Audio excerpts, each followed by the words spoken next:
Hello folks, Ms. Strong is back and I am here with homework demo video for homework 8. Noted on here that you should be beginning a post this week. You should have already read this information. It will help you tremendously as we start working on examples, which will be right now. So, exponent rules.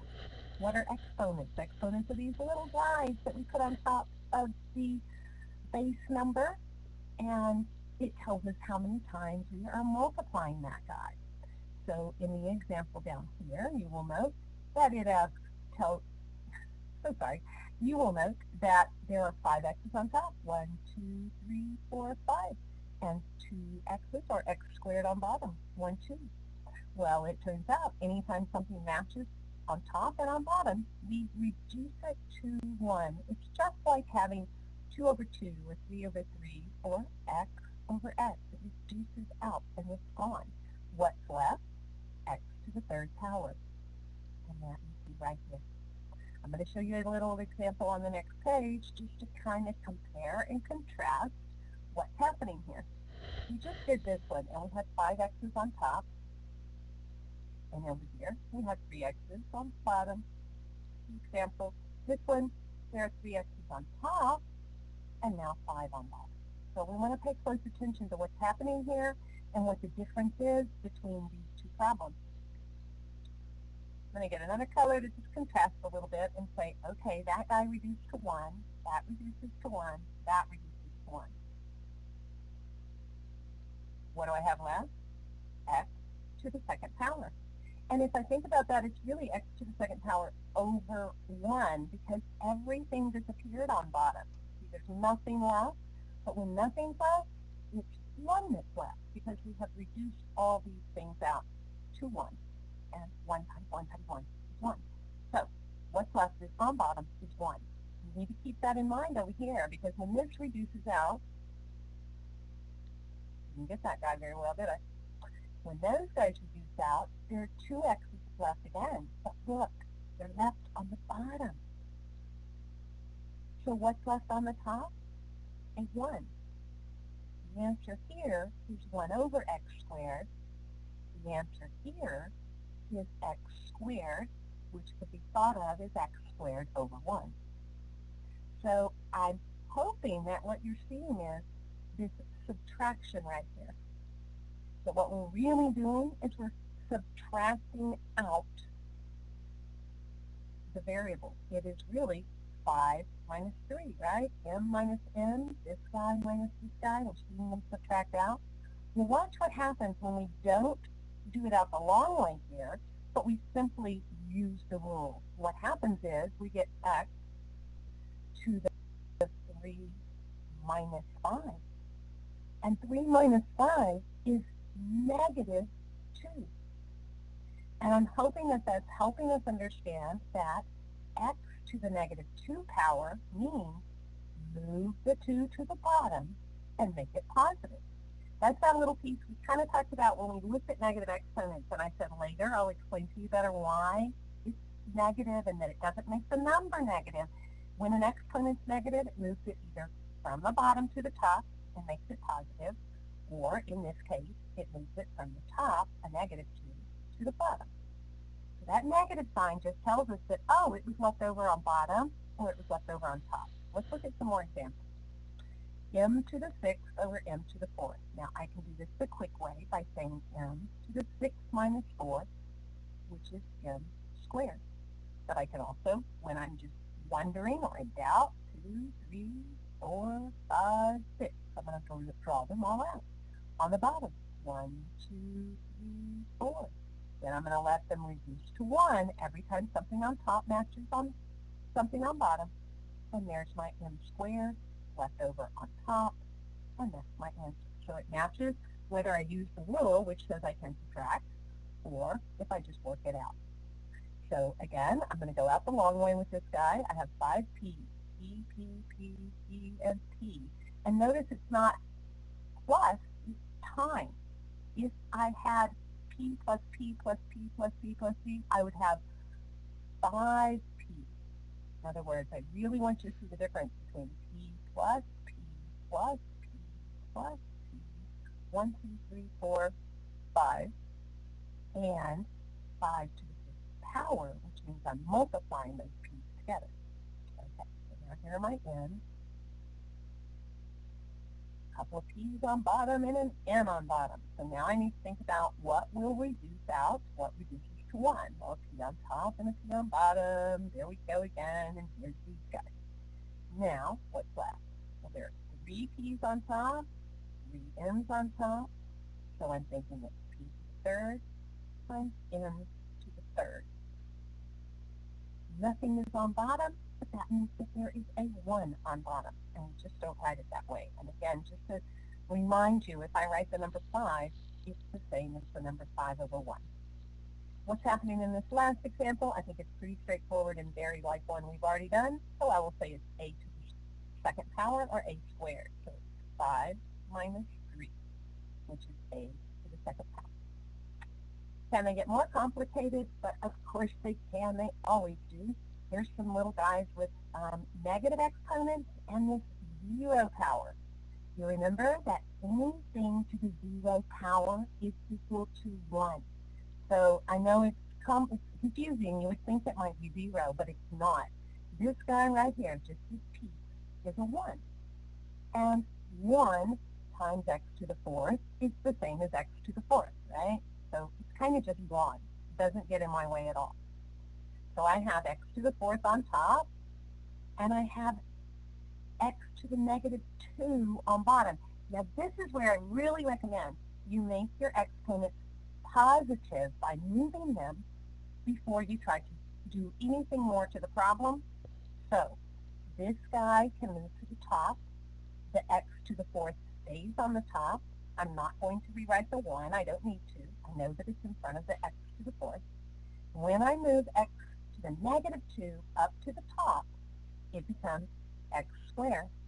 So this problem really has 4 x's here, 2 more here, and that means we have a total of x to the 6th. What do we do to those exponents? We added them, didn't we? Kind of odd, I know, but when you write it out, you recognize that it works. Another negative exponent here, and really this guy is telling us that, quit working, there we go.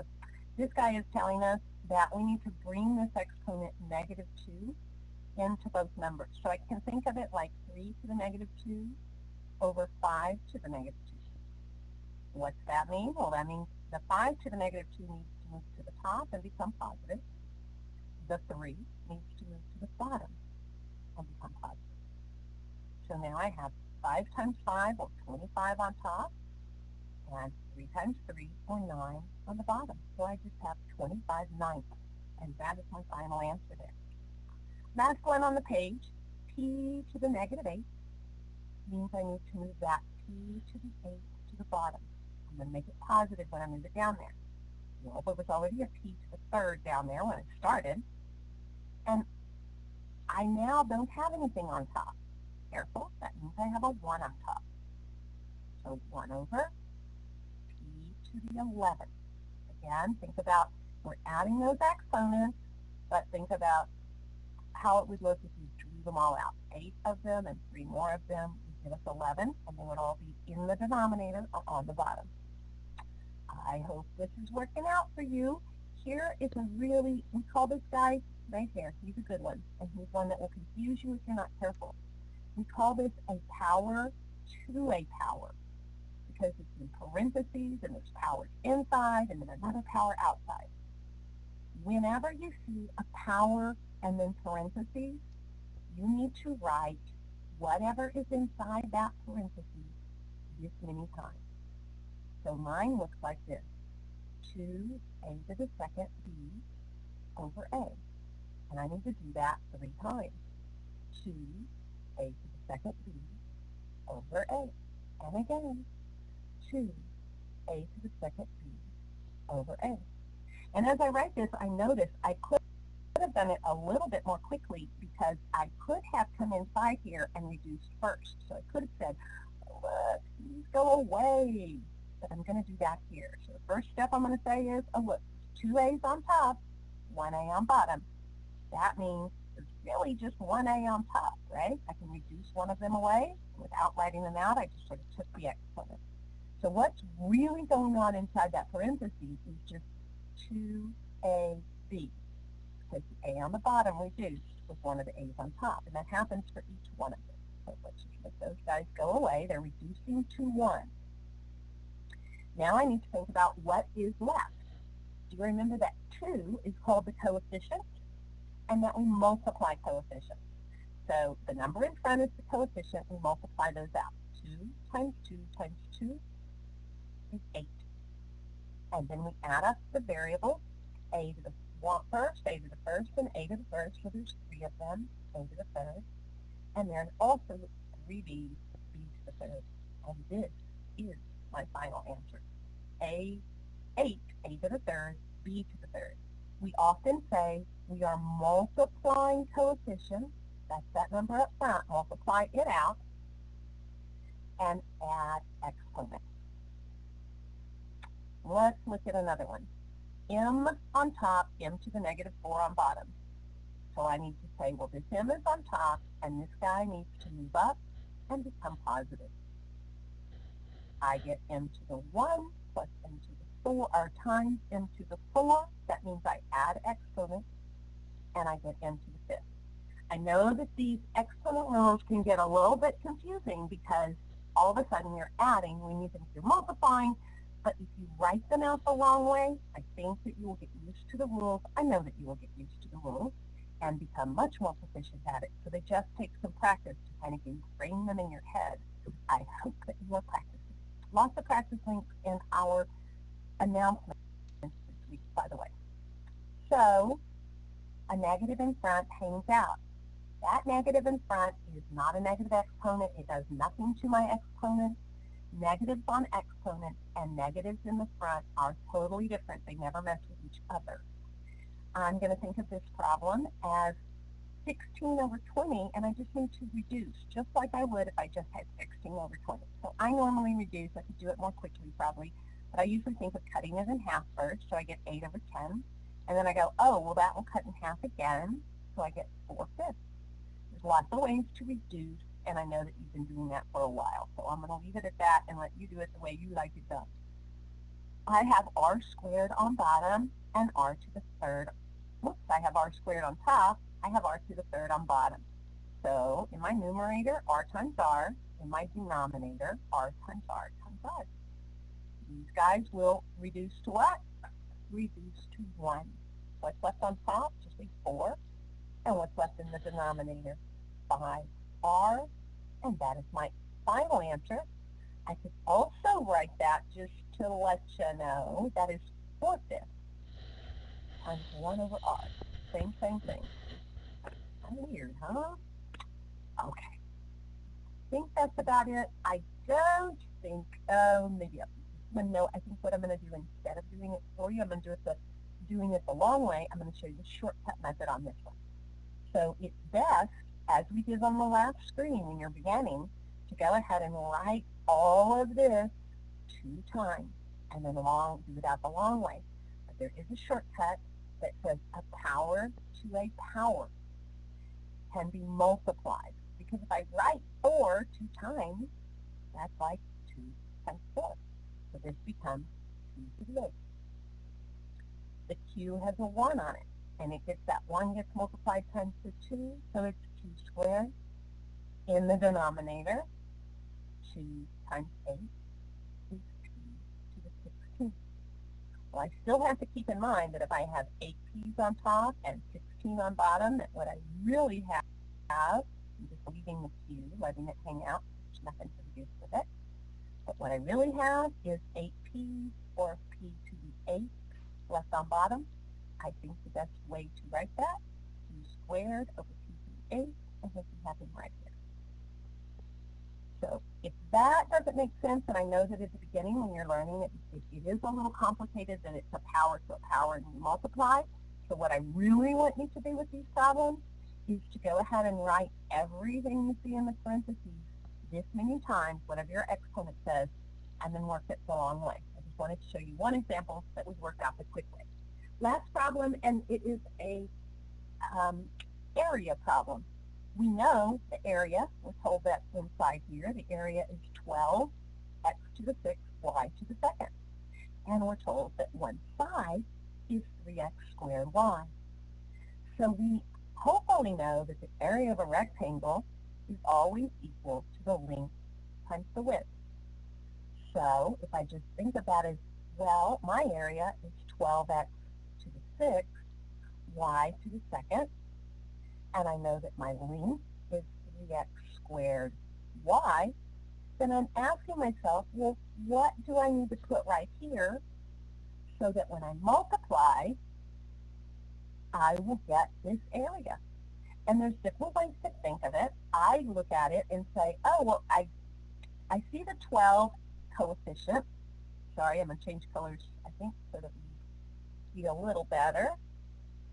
I see this 12 coefficient, so I know, and I have a 3 over here, so I know it must be a 4, because 3 times 4 would give me that 12. I see x squared here, and I need to get to x to the 6th. So what else should I need? I need x to the 4th, I think.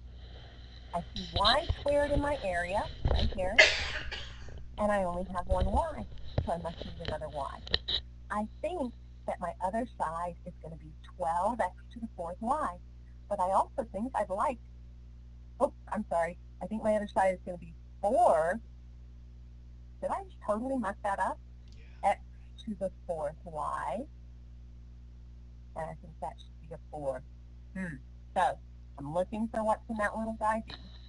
I think it's going to be 4x to the 4th y. Well, let's check it out by multiplying it by the other side, x squared y. Now what I'm doing is multiplying what I think that question mark is times what I know this side is. And I hope that I get this as an area. Multiply coefficients, 3 times 4 is 12, and add up exponents. 4 of them here, 2 more here, x to the 6th, 1 of the y's here, and 1 y here, x to the y to the 2nd. So this is a good answer for what the side will be. Whoops, that is my area, isn't it? That means that this is the good answer for what my side will be if this is my area. Here we go. That's what the length must, or the width must be if the length is 3x squared y and the area is 12x to the 6th y squared. All right, guys, you are ready to go do your homework 8 assignment. Have fun, ask questions, practice with your practice links. See you later.